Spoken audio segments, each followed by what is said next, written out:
learning quite a bit about the alleged shooter. As you said, law enforcement officials are telling us that he is Nidal Malik Hassan. That is his name. Authorities say Hassan was the, quote, primary shooter and that he had 2 handguns on him. What's still unclear is if he stopped to reload at any point.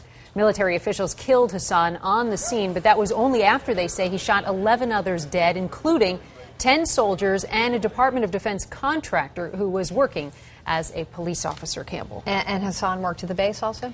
He did. Authorities are telling us that he is a U.S. soldier, an Army major, in fact, and he's either 39 or 40 years old. This photo, take a look. It was taken just a couple of years ago. It's on his medical profile, which we found.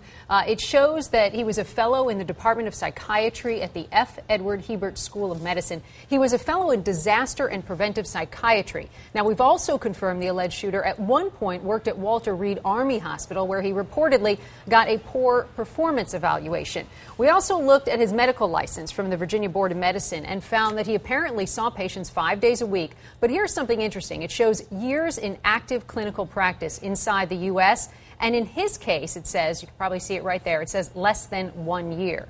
We've also learned from Texas Senator Kay Bailey Hutchison that the alleged shooter was about to be deployed to Iraq and that he was unhappy about that. She also said that in the shooting, he was targeting people that he knew.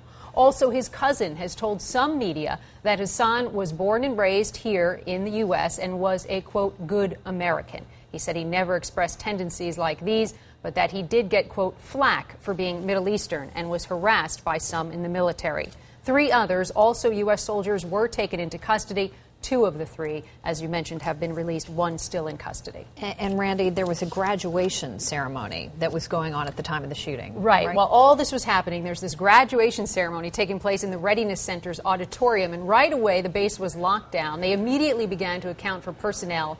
The wounded were rushed to area hospitals. One hospital told CNN it received 10 shooting victims. CNN has learned 2 of them are in serious condition. People were advised to take cover on the base and stay inside. And a siren also on the base that was installed after the September 11th attacks was used as well. Other bases around the country did not go into lockdown, but Campbell Security was stepped up on those bases.